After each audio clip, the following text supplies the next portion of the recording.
If you like the video, make sure to like, subscribe, and comment. For more videos like this, what is your spookiest, most unexplainable event that has ever happened to you? I was a kid but a teenager, old enough to know that Santa Claus didn't exist. But one Christmas Eve was staying at my uncle's old farmhouse. In the middle of the night, I awoke to the sight of an old man looking exactly like the typical Santa. I was so confused and scared, so I just kept my eyes closed and eventually fell back asleep. Told my family about this mysterious Santa visit, and to my surprise, no one ridiculed me for thinking I saw Santa. Instead, they determined I was old enough to know the truth about the former owner of the farmhouse. He was a real person who was sadly found dead with suspicious conditions. Turns out my uncle had had plenty of odd occurrences throughout his time living there. Never anything hurtful or violent, but definitely his presence was known. What really sealed the deal was when they showed me a picture of said previous owner, Saul, and what do you know? He had a remarkable resemblance to Santa. R.I.P. Saul. I had an imaginary friend as a child who I would only ever see at my cottage. This friend didn't speak and was very pale. One day he asked me if I wanted to meet his family, and if I wanted to go home with him. Again, he never spoke, but he conveyed this wish to me. I was very excited since I didn't know where he lived and had never met his family, so off we went further into the woods until we reached a place where a woman wearing white was standing, and my friend indicated to me that I should follow them. Just then, I heard my mother calling me. I told my friend I had to leave but that I would be right back, and he got very upset with me, insisting that I go with him and return later. My mother called me again, and I apologized to my friend, who at this point was sadder than I'd ever seen him. I ran home to the cottage where my mom was busy weeding. I asked my mom why she had called me, and she informed me that she had not called me at all. I ran back to the spot I last saw my friend, but he wasn't there, nor was he in any of our usual spots. He disappeared, and I never saw him again. The whole experience was strange, but I just want to know who called me that day in the woods. This story is from a childhood friend who told me this, and it still unnerves me to this day. She was genuinely freaked out and her family even backed up her claims, so here goes. Basically, my friend and her family moved into this rental property which my friend said was haunted. It gave everyone an off feeling. Those who visited or stayed over would mention it. I myself experienced this odd feeling of foreboding whenever I went over there and believed in the consensus that the house was haunted. It honestly felt oppressive in the house, and you would feel this pitiful dread that is hard to compute into words and was extremely uncomfortable to experience, to say the least. Anyway, this particular inexplicable event that is the basis of this post was enough for my friend's family to pack up and stay with relatives until they moved out permanently. On this fateful afternoon, my friend had arrived back home from the park and heard an argument taking place in the kitchen between her mom and dad. My friend thought this was odd as both her parents should be at work, so she called out, "Mom?" before unlocking the front door and going inside. My friend said the house fell instantly silent, an uncanny silence like all the air had been sucked out of the place and felt stifling and wrong. Then her mom said, "Hey, friend's name, we are just in here." My friend was just outside the closed kitchen door at this point and froze beyond opening. It was her mother's voice, but there was something off, like the cadence was missing that made it her mother. It sounded flat and unnatural. My friend decided to bolt back out the front door and wait outside until her brother come home, but she said as she turned back to the house she saw her mother peering at her from the lounge room window. But it wasn't her mother. The face was the same, everything was the same, but her face was devoid of anything that made it her mother. There was no recognition on her mother's face, there was no indication that she was looking directly at her daughter, there was no emotion in the expression, nothing. The eyes looked unstaring and utterly blank. My friend screamed and ran down the street to her mother's work and confirmed that she was there all this time and had never been home. Initially, my friend's mother reasoned that someone must have broke in, but a later investigation proved nothing had been stolen and the back door was locked, as was the front door when my friend came home. No one could rationalize who my friend saw in the window and why it looked so much like her mother, but not fully human, so that was the deciding factor to nope the duck out of there and find somewhere else to live. The landlord of the house denied anything like this happening when they lived there, but did admit tenants didn't stay long, saying there as something was wrong in the house. My friend also told me she was the only one who actually saw anything definitively sinister in the house, but her family said they definitely felt an evil presence there, which ultimately manifested into the doppelganger experience my friend had. Utterly terrifying. So one thing you need to know about me for this story is that I did not believe in the supernatural. I enjoyed, and still do, listening to the stories and things of the liking, but I just didn't believe in it. This story takes place about 4 or 5 years ago. I was living on a farm that had pigs, chickens and cats and dogs. The pigs had a pen that was about 25 by 30 and it was built from wire and planks. The planks, they would regularly rub against and make loud noises with. The wire would scrape against the wood and make loud noise. The pigs would snort and splash in mud. In short, it was always loud there.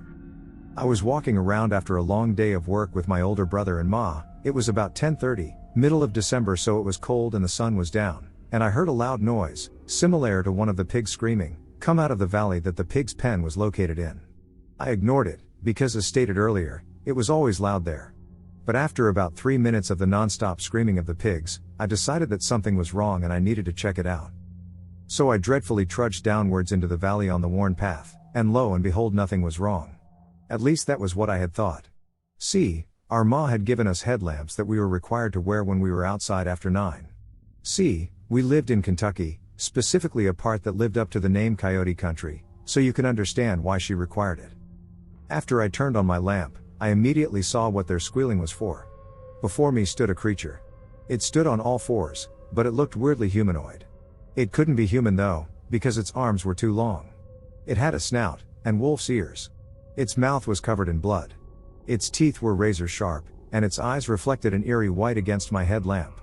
It was covered in fur, and abnormally tall for a coyote, or even a bobcat. Before it, sat the carcass of the pig. I won't go into the gruesome details of what had been done to it, but imagine a butcher shop, but only if the animals were still alive and squealing around. I screamed, yes, literally screamed, and ran away in terror, tripping along the way because I wore cowboy boots back then, the kind with heels. I ran all the way back to the cabin, which was 4 acres away, and explained what had happened to my brother and Ma. My brother didn't believe me, but my Ma was concerned and sent him out to check it. He came back saying that the pen was broken and that one of the pigs were missing. When I went to check, it was true. Of course, there was a blood spot where the carcass had been, but the creature was gone. All of the piglets were huddled in a corner together, refusing to leave. So we spent 2 hours fixing the pen. Then we went back and everyone laid down. It had been a long time since then, and I still don't know what I saw. For a while I thought I was insane, but now I know it happened. I believe in the supernatural. We moved soon after that. Does anyone know what I saw?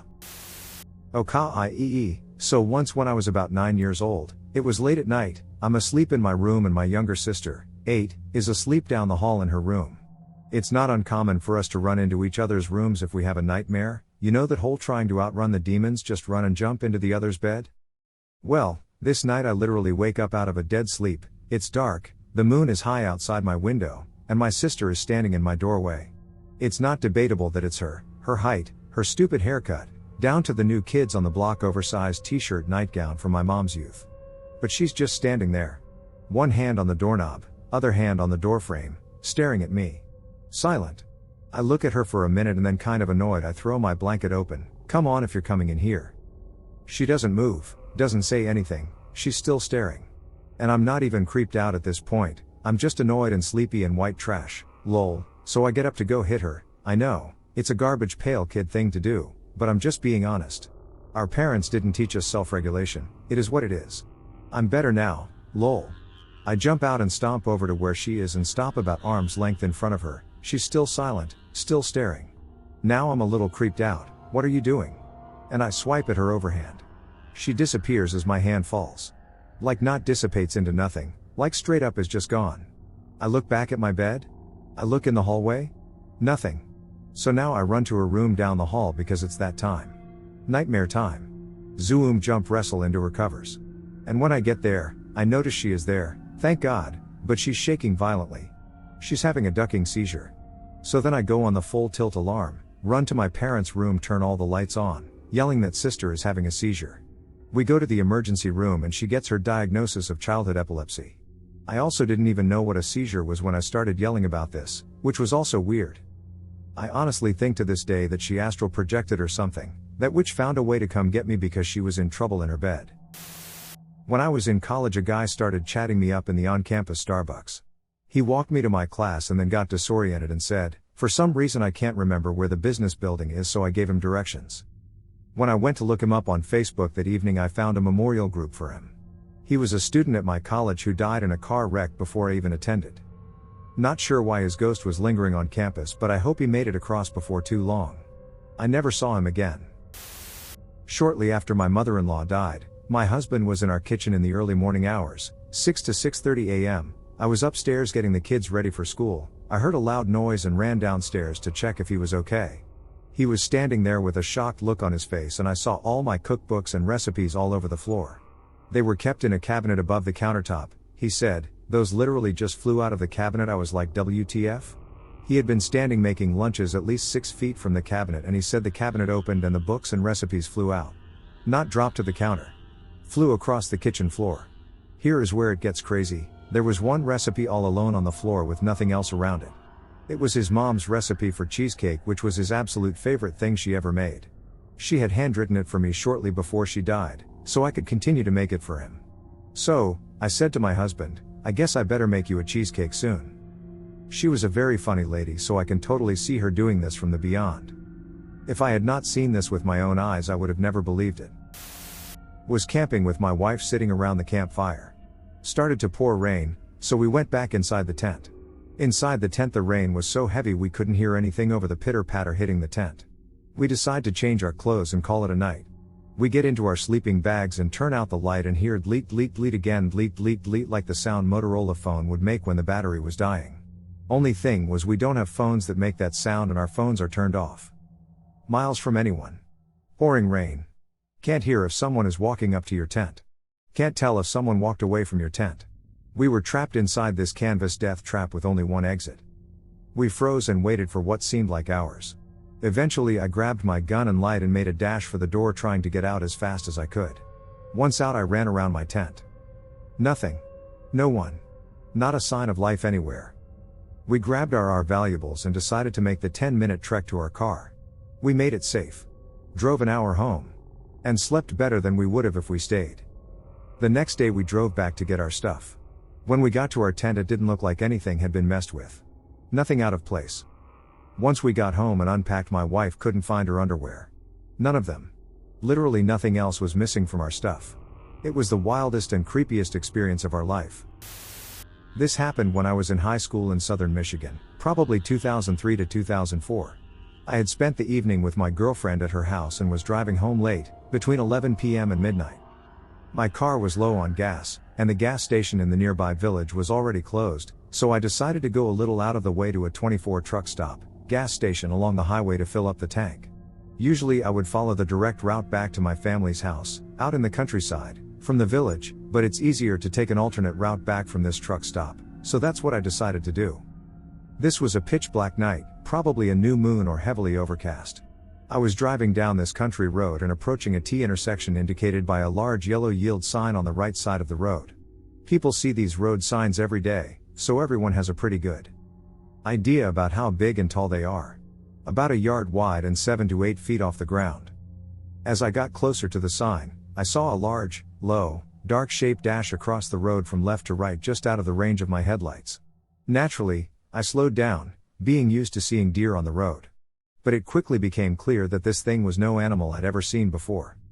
Once it had reached the right side of the road, it reared up and stood on its hind legs right in front of the yield sign, almost completely obscuring the sign itself. It was covered in jet black hair so dark that I couldn't make out any details except the broad shoulders and reflective pale eyes. Safe to say I noped right the duck out of there as fast as I could. Whatever it was, I hope I never see it again. It gives me chills to this day when I recall the event, and I really try not to think about it when I have to leave my car to open the gate at the end of my family's driveway, or when I sometimes have to help tend to the horses late in the evening. Phantom whistling that followed a tune that me, my brother and my sister were singing, green sleeves, very random lol, while doing dishes in the kitchen one summer. The whistle continued the tune for about 5 seconds after we finished singing, and it just dissipated. My sister and I can't whistle, and we were all staring at each other while the whistling occurred. My brother and sister immediately checked outside for a passerby. We live in the country, no neighbors, and if there was someone there they would have seen them for sure, not to mention the whistle was right in the kitchen with us, while I covered my ears and started having a panic attack from fear lol. They checked inside the house for someone too. We couldn't explain it and still talk about to this day. My parents still live there and continue to have odd experiences, but nothing to that level. Working at the Driscoll Hotel in Austin. That place is known to be haunted. Whatever, I don't believe in that ish. It was a very busy night. I was moving some bags to a customer's room. I was using the hidden corridor to get access to a service elevator. As I approach the elevator, it opens on its own. I wait a moment for someone to get out. No one does, it's empty. I lug the bags into the elevator and the door closes and then starts moving on its own. I have not pressed any buttons. It stops in the floor I need. I poke my head out and no one is there. I step out with the bags and say thanks to the elevator and it shuts and goes back down. Another time, I had just finished setting up the mezzanine for a party the next day. I'm downstairs now but I hear some ruckus up on the mezzanine. Sounds like a couple kids playing with a ball. I go up to shoo them away, but as I ascend the stairs and turn to face the setup, the sounds stop. No one is there. I look around to see if the kids are hiding somewhere. Nope. No kids. I go back downstairs and tell the concierge about what I experienced. He just looks at me and says, "Yeah. This place is haunted." This happened about 12 years ago. I lived on the first floor of a 2-story building which had all kinds of weird, ghosty crap going on. My crazy landlord had bought heaps of random crap at estate sales and such and was hoarding it in the basement. Which I never went in cause it gave me the ducking creeps. I think all the dead people's junk is why the place was haunted as duck, but this is my best story. I lived here alone for a year before my boyfriend moved in. We had no pets, and no kids. I told him a few stories and he was skeptical, at best. We shared a king bed, but had separate covers. I had recurring nightmares about a boy, maybe 2 years old, blonde bowl-cut hair, denim overalls but no shirt under and no shoes on him. He would stand on my side of the bed and stare at me, watching me sleep. I'd wake up in a panic and he would vanish. One night, I fell asleep with my feet out of the covers. Boyfriend was sleeping next to me. I feel a very gentle pressure on my left big toe, right where it joins the rest of my foot. I was awake, but absolutely freaked out. It lasted a few minutes and stopped. Eventually I fell back asleep. Over the next month, this happened a few more times. On different feet here and there. I didn't tell my boyfriend, worried he might laugh at me or think I was crazy. Next time it happened, it went on for a good 15 minutes, and I never had the nerve to look down and see WTF was holding my foot. I closed my eyes and whispered, "Hey, please let go of my toe?" And slowly, the pressure left and I went back to sleep. I sucked up the courage and told my boyfriend the next day. He didn't laugh or call me crazy. He shrugged and said, "Okay, I know about your nightmares and something is going on. Next time it happens, wake me up and I will look down for you." Okay, great. So a week or two went by with no foot touching. I hoped it was over. Nope. I felt it again. I tapped my boyfriend and he opened his eyes. He was awake. I said, "Boo, he's got my foot. Look down for me?" Boyfriend nodded, but didn't look down. He just stared at me and whispered back, "I feel him, too. And I'm not looking either." From then on, he believed me when crazy shit happened in that apartment. BTW, we've been married 10 years now. I have a similar experience. I was alone in a semi-expensive hotel room somewhere in the Far East. I had gone to bed, fully awake still. Then I began to hear light tapping coming from the door. Tap, tap. It was like someone tapped the door a few times with their finger. I didn't think anything of it. Hotels have all sorts of noises.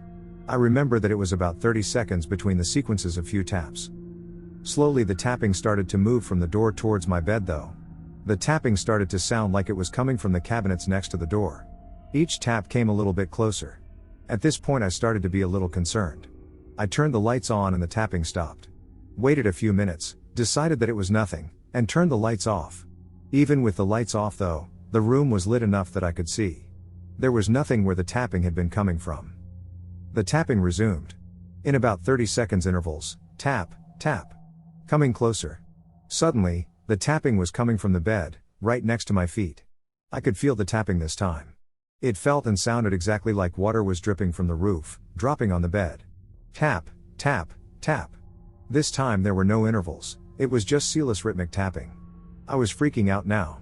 I couldn't figure out anything that caused this. I turned the lights on, I could reach the switch lying in the bed, and something ran away from next to my bed back to the door. There was nothing to be seen, but the footsteps sounded like a child's who was unnaturally fast.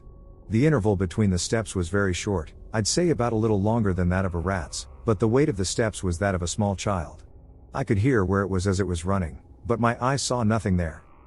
I figured that I won't bother to leave the room, as creepy as it was. I wrote a note on the small notepad hotel rooms often have just in case this thing was worse than I gave it credit for. I don't know if hotel room ghosts have a murderous tendency or not.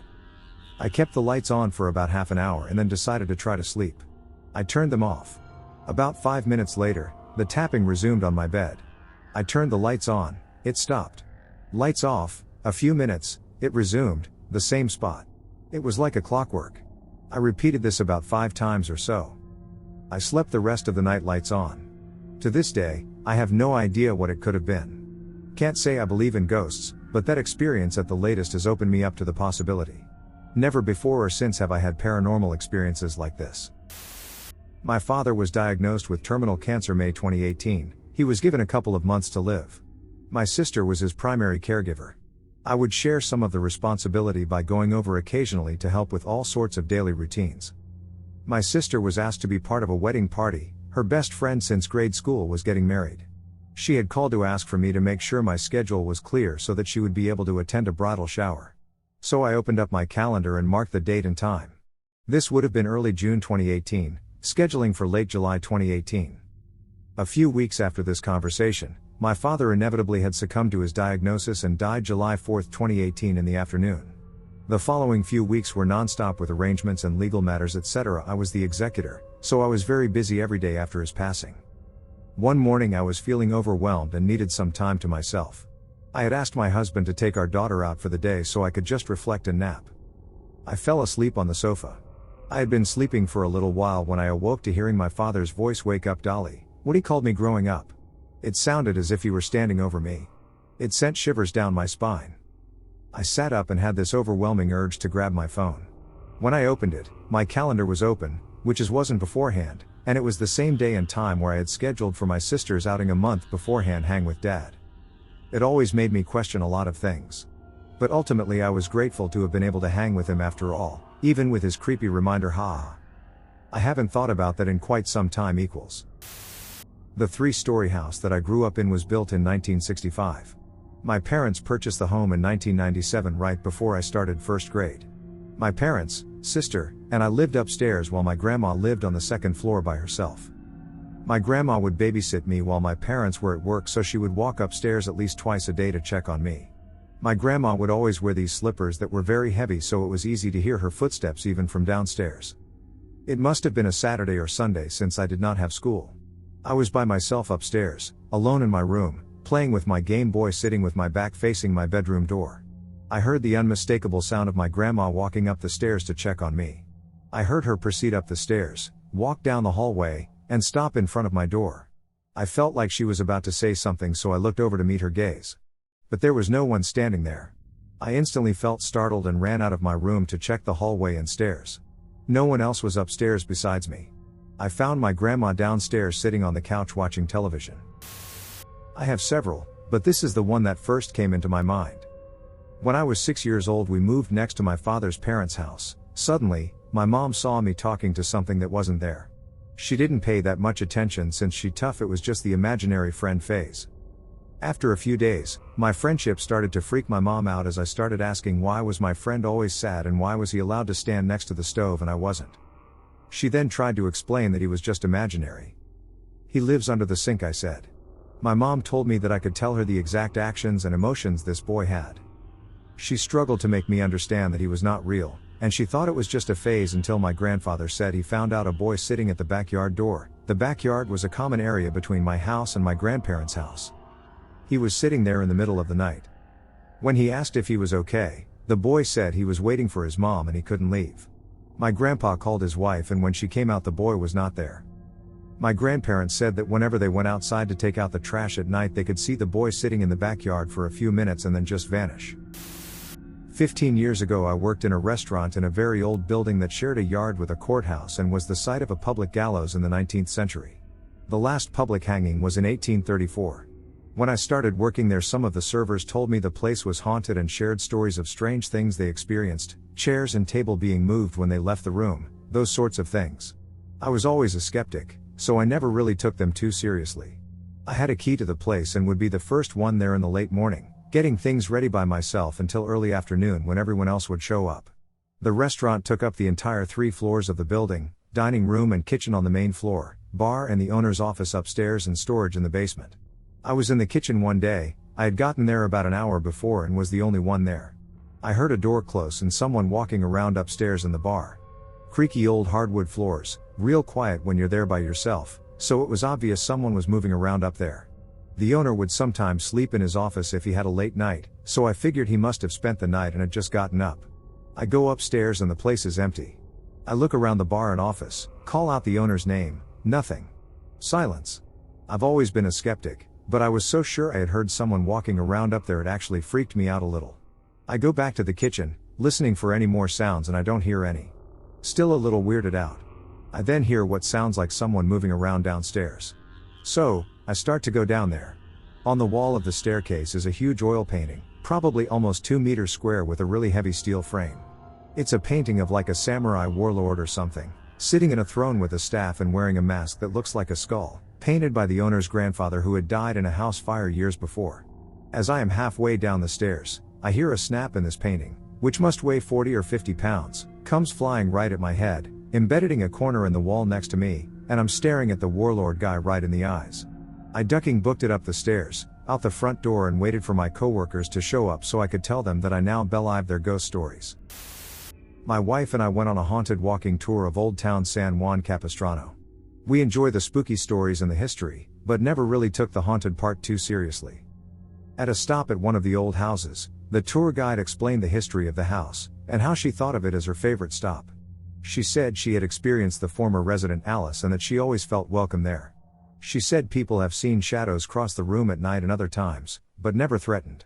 She also said one of her fellow guides liked the house as well, but for the opposite reasons. He never felt welcome and always had a disturbing feeling at that part of the tour. As we were standing by the front door, the house is not open to the public. Other people, 2 other women, on the tour were asking Alice to show herself and peering in the windows and through the door. My wife looked on with interest while I stood back on the patio and leaned up against the railing. Nothing happened to them or for them, so they left that area and walked around to another side. I stayed for a moment longer, looking inside the house from where I stood. It was then that I felt a gentle pressure on my chest. Not like a hand, but still a gentle push of some sort, accompanied by an overall tingling sensation in my body. I also felt the intense compulsion to leave right away, which I did. As I walked around the corner where the rest of the group was, my wife saw me and must have seen something on my face, even through the darkness. I explained the sensations I felt and the tour guide said that's Alice. We talked for a bit and wondered why I and the other male tour guide felt that way when most everyone else felt welcomed. My wife suggested that perhaps Alice did not like men. About 6 hours later, around 3 a.m. or so when we were in bed, I experienced the first night terror I've had in a long time, and the only sleep paralysis I've ever experienced. In what felt like a dream I saw someone come into the room, an adult-sized shadow, move around to my wife's side of the bed and lay down. It was at that time the sleep paralysis occurred. I tried to move, I tried to talk, but all I could produce was a gurgling, rapid, snoring sound. I was trying to form words, but just made noise. My wife poked me, which she often does when I snored, and I was able to form raspy almost words of name and help. It was clear in my head, but I don't know how clear it was to her. What I do know is she woke up and shook me, concerned for my well-being. That broke my sleep paralysis. I apologized, but did not want to go into details at that time. She drifted back to sleep fairly quickly. It took me about 15 to 20 minutes to calm down and go back to sleep. I'm a receptive skeptic, but that was the first time I've experienced anything like that. I'm an atheist. So was he. I don't believe in ghosts, or telepathy, or any sort of woo. But as much as I try to tell myself logically this was just coincidence, it kinda ducks me up a bit. I get this. I'm an atheist too, but had a similar experience, and I keep an eye out for anyone else who has gone through something similar just to help me process it. My mother was verbally and physically violent, and over a decade before she died I had severed all ties with her for my own safety. I'm an only child and don't have any other family. I was actually in a pretty good place at the time of her death, recently promoted, saving to move to the West Coast, and had just taken a wonderful trip out there to explore some cities and meet up with friends. Absolutely no reason to feel sad, but the first Friday in December I suddenly felt incredibly depressed. I chalked it up to my bio-depression acting up and waited for it to pass, but it just stayed with me, still not entirely unusual except for the suddenness. Then I started having these recurring thoughts about one of my mother's jewelry boxes, one she used for feathered, stay-in hair combs and barrettes. I kept thinking what a shame it was I didn't have them as keepsakes, and then reasoning how sad it would make me to remember her anyway. It became a constant thought process, going in that circle of regret and then relief to be spared a negative association. It got to the point where I was shopping online for similar feathered combs, despite the fact that I never bother wearing stuff like that. A year later, and it was less than a week before the 1-year anniversary of her death, which I still didn't know about. I fell asleep on the couch and had the most vivid dream about her. It was a combination of a moment that had happened and a dream state that couldn't exist in real life. She asked me a question and I answered it with a question, but she never answered me back. I almost never have a linear plot dream, but this one was. I never wake up from dreams, but I did this time, sobbing and with a deep sense of loss. I couldn't shake the dream and finally decided to Google her, really just to end my thoughts about the dream, not because I expected her to be dead. But her obituary was the first thing that popped up, with the death date exactly matching when my strong depression had started the year before. I didn't have another dream of her, and after the shock and legal ramifications were tied up, my depression subsided. She wasn't a good mother, she was deliberately, actively harmful. So I don't really know what to make of it. Logically it could be chalked up to coincidence, but it still messes with my head, which ironically was what she loved to do. Well, when I was 16 my family was temporarily staying at my aunt's house while we transitioned from out of state to the area. My aunt lived in an old family house that had been in our family for generations. The house was super old, everything was made out of real wood, and creaked like hell: doors, windows, stairs, floors. It was summertime, and me being 16, I was up around 2 a.m. in the living room chilling by myself on my laptop. All the lights were out because I didn't want to disturb anyone else in the house. The house had the basic main floor, upstairs, and basement. It was also an old row house in DC, so you could just turn your head in either direction and see the entirety of the house, so it wasn't the largest of spaces. Well anyway, I'm chilling, hanging out, super attentive to whatever the hell I was looking at on my computer. I was laying on my tummy with my head in the direction of the front door and stairwell that lead upstairs. Then out of nowhere I hear someone say my name from right behind me. I mean right behind me, as if someone was standing or sitting right behind me. The voice was crystal clear, not a muffle or anything. It sounded like a man's voice, although there were no men in the house. I also have an extremely unique name that isn't easily confused with other words. Instantly I smiled, thinking it was one of my sisters or cousin playing a prank on me. I whipped my head around to catch whoever thought they were funny, and there was absolutely no one there. As I began to think of how someone could be pranking me, the humorous feeling I had quickly faded to terribly petrified. I realized I was the only one on the main floor. Everyone else was either upstairs in the bedrooms, or my mom was sleeping in the basement turned temporary room. I began thinking that the proximity the voice came from, literally right behind me, was too close for someone to sneak up behind me to not hear them approaching. Literally everything in this house creaked loud as hell. Literally impossible for someone to even tiptoe around without being heard. Before this moment I was facing the staircase, so if anyone came downstairs from one of the upstairs bedrooms I would have seen then. Within a matter of seconds I hopped up and went off to the basement to join my mom as she slept. One of the most horrifying moments of my life. Never experienced anything remotely similar since. Thank God. I used to teach in the evenings in Japan about 5 years ago.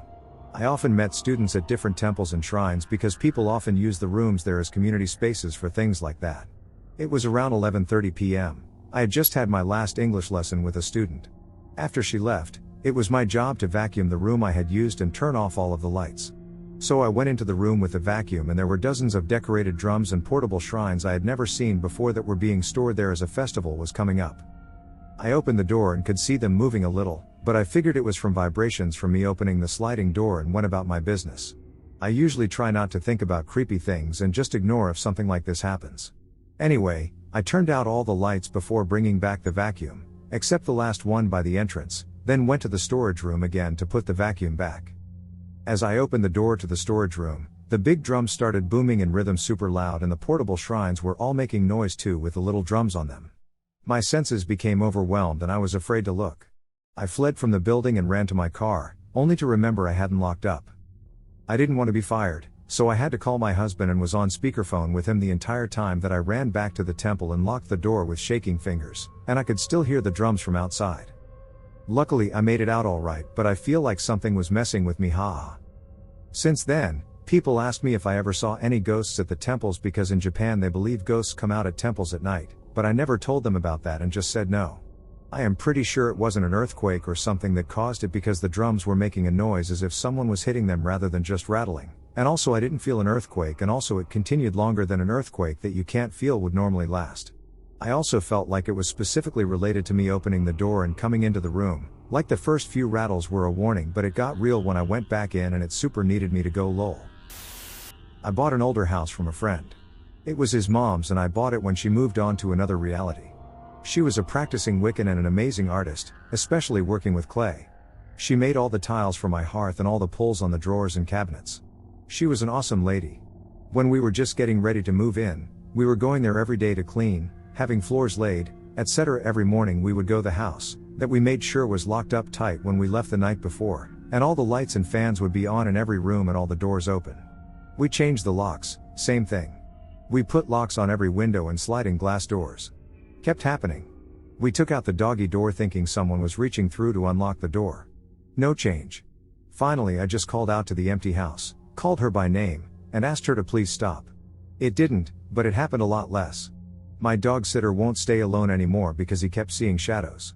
The weirdest thing is, my dog started digging up little clay figures. We had 30 or 40 of them. My friend told me to bury them back, we did, and things seemed to be better. Very weird. This happened a good couple years ago. My friend's mom was driving me home, my friend was also in the car, it was past midnight on Tuesday in February. We live in a super small town that is technically called a village. Needless to say, there is basically no nightlife. My friend and I were in the back while her mom was in the driver's seat, leaving the passenger seat empty. We had started the downward slope of a hill when the brights shone on a man walking in the middle of the road. She slowed down expecting him to move to the side of the road. He could not have been in any less of a hurry. He seemed to have complete confidence in us slowing down. At this point we had reached almost a standstill and we could finally see him clearly. He had on shorts with suspenders, a huge overcoat and boots that went up to his knees. He looked like he was from the 1800s. It got deadly silent. As we got even closer I could start to make out his face. He was paler but not abnormally, and either he was amazing at makeup or he had blood smeared across his mouth. He peered through the passenger side window and I have never ever seen eyes like his before. He made direct eye contact and had a slight smile on his face, and he appeared to be reaching for the door handle. I could only describe his expression as taunting. Looking into his eyes was a feeling I'll never ever forget. At some point my friend's mom came back to life and slammed on the gas. We later called the police station to see if anyone had seen anything going on that night, but nothing had been reported. Honestly, I think we may have seen a demon because I don't think any human can have eyes like he did. I sometimes wonder if there was a reason the three of us saw him and if it was a sign or something. I have two. The first was when I was about 9. I was sitting on the front stoop of my grandparents' house. We lived in a super rural area. In front of the house was about 1 square mile of recently harvested cornfield that gently rose toward a road on the far end. About 3/4 of the way to the road was a small creek that went left to right with a small brush patch just left off the center line of the field. As I was sitting there, something caught my eye. I saw what looked to be 2 people. A woman in a red flowing dress and a man in possibly a suit. I couldn't see them super clearly, but it looked like they were waltzing across the field just past the creek. They passed behind the brush patch and didn't come out the other side. After about 20 minutes I got curious and biked down to the brush patch, keeping my eyes on it as I rode. When I got there no one was there. The second happened when I was about 15. There was a lunar eclipse one night and I wanted to watch. I was in my front driveway watching the eclipse as it hit maximum. I saw a shooting star. It flew about half the distance of the sky, then came to a dead stop. For about 5 seconds it didn't move at all, then it took off at double the speed it was at in the same direction. I was so creeped out I went inside. I was 6 or 7, my cousin, same age, and I were playing Super Mario Bros. On the Super Nintendo in his room with our backs to the closed door. Our moms were in the bathroom of the room giving our infant siblings baths in the tub. Our dads are downstairs watching Ace Ventura Pet Detective on like HBO or some shit and getting pretty drunk. We can hear them carrying on from upstairs and all of a sudden we hear scratching at the door. Getting chills just typing. 2 ducking sets of fingers come in under the door gap looking like they're trying to crawl under the door. They looked like they were trying to play a piano the way they moved. We were frozen in terror because we hear our moms in the bathroom with our siblings and we hear our dad's drunken laughter downstairs. All of a sudden the fingers pull back away sharply and we wait maybe 1 to 2 seconds and slam open the door and run out screaming and swinging, hoping to hit whatever was there and run to our dads. But there was nothing there, so we continued running and jumped down the entire stairwell, not super high, it was a 2-story townhouse with carpeted stairs, and land on the bottom steps to find our dads on the couch still laughing at Ace Ventura. We explained what we saw and they kinda blew us off.